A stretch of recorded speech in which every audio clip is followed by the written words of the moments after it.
Is your Staffy playing really, really roughly and you're not really sure what to do about it? Well, don't worry, we have the video for you.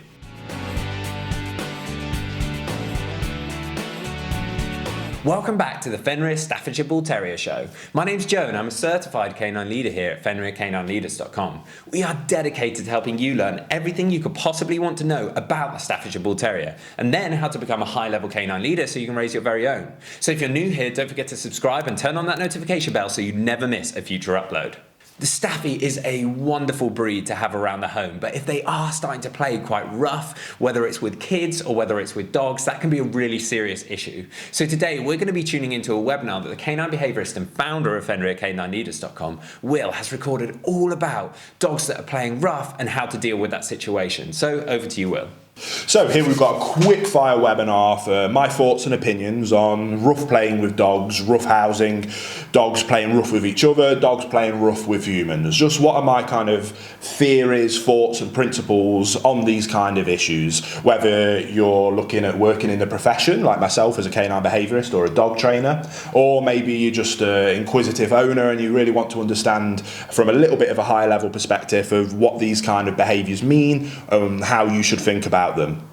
Now, when it comes to dog ownership as a whole, it's one of those things that has so many different thoughts, opinions and theories on this topic, and ultimately and unfortunately, as kind of human nature is, we often break away into teams and then those teams just spend all time arguing with each other and getting absolutely nowhere. How I look at that as a overarching macro level of canine ownership is that for me, in my opinion, there is some non-negotiables when it comes to canine ownership. After those non-negotiables, we then have negotiables, things that are subjective to each different owner. Now, for me, a non-negotiable is that you absolutely must provide your dog, regardless of its breed, age, your lifestyle, your family, you must provide it with excellent leadership. Once you provide that dog with excellent leadership, you build a wonderful relationship. When you have that wonderful relationship, you can then communicate impeccably with your dog, not only the things that you do want, but also the behaviours that you don't want to see. For me, that's non-negotiable. In terms of the communication non-negotiables, I think that we should make sure that we offer our dogs a wonderful sit, stay, heel, recall. That for me keeps the dog safe from itself and safe from others around it. If we can teach those things a dog, that for me is a non-negotiable. I also think that there's some non-negotiables around manners in terms of a dog shouldn't jump up humans. I think that that can cause significant concern. It makes it miserable for certain people. I personally think that behaviours like that are non-negotiable. Things like resource guarding should be addressed, non-negotiable. Obviously, reactivity towards humans or dogs, with the only caveat being around kind of working dogs or in personal protection roles, you can have that discussion. But when we talk about just companion ownership for the everyday owner, for me, those things are non-negotiable. Now, kind of everything else sits in that kind of subjective level. For you, you might never want to have your dog inside the house. Some people have the dog sleep on the bed with them. Instead of arguing of which is right or wrong, for me, if all of those non-negotiable areas are in place, that's simply a subjective opinion on the owner's part. Hey guys, very quickly, I just wanted to ask, are you following us over on Instagram? If you're not, there's two accounts that I would love for you to check out. The first one is our brand account, at Fenrir Canine Leaders, where you can see more about our industry-leading products that we create. If you're interested in following me personally, that's at I am Will Atherton, where you can see behind the scenes of me working with some of the most extreme behaviour cases in the world and what it takes to run these kind of YouTube channels. And maybe if you just want to be able to come over and chat with me, that's the place for you. So there'll be links down in the description box for both of our Instagram pages. I'd love for you to come and check them out and hopefully we'll chat over there. Now, there's tons of different examples we can give there, but the one I want to dial in on in this video is around rough play. Now, again, like humans are different, dogs are different. Some dogs love to rough house and rough play. Some dogs don't like it and it's just not fun or enjoyable for them.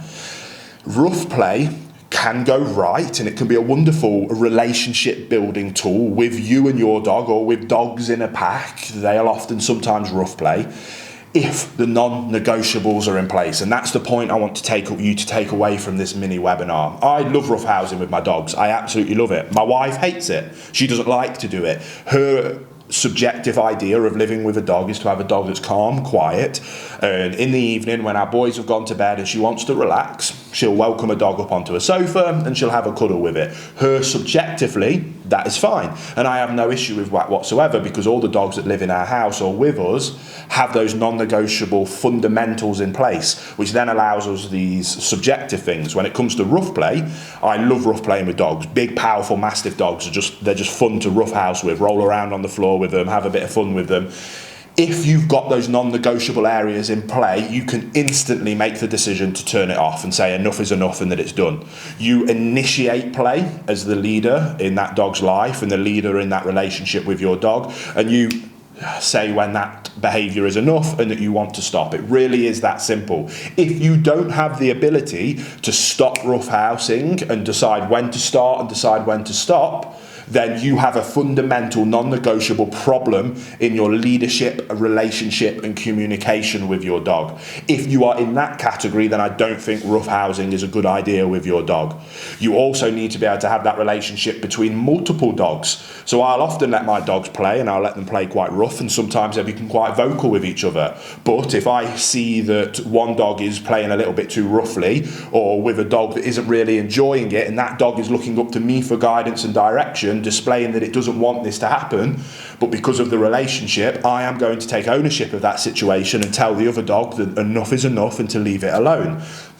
I have control in those situations because of the leadership, relationship and communication that is fundamental and non-negotiable when it comes to owning a dog or owning multiple dogs. So when it comes to roughhousing or rough play, do your non-negotiable fundamentals of leadership, relationship and communication, and then it's completely a subjective decision. What allows it to be subjective is because you have the ability to turn it on and you have the ability to turn it off. If you don't, then you shouldn't do it, because it can get too far and people can get hurt. But if you have the ability to turn it on and off, you control it, you decide when enough is enough, and you can maintain that everybody involved is safe. If you don't want your children to roughhouse with the dogs, you have the ability to ensure that that never happens.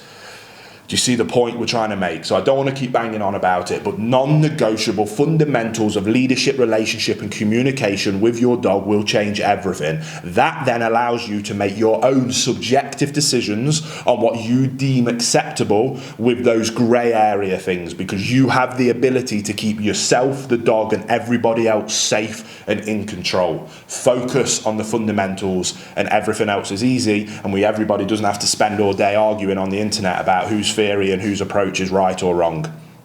There you have it, guys. Some really useful tips and tricks that you can put into practice with your Staffordshire Bull Terrier to stop them from playing so roughly. I really hope you enjoyed today's video. If so, get involved in the comments down below, as we would love to hear from you. Don't forget to subscribe and turn on that notification bell, as we have 2 dedicated videos coming in every single week. So I can't wait to see you in the next episode of the Fenrir Staffordshire Bull Terrier Show.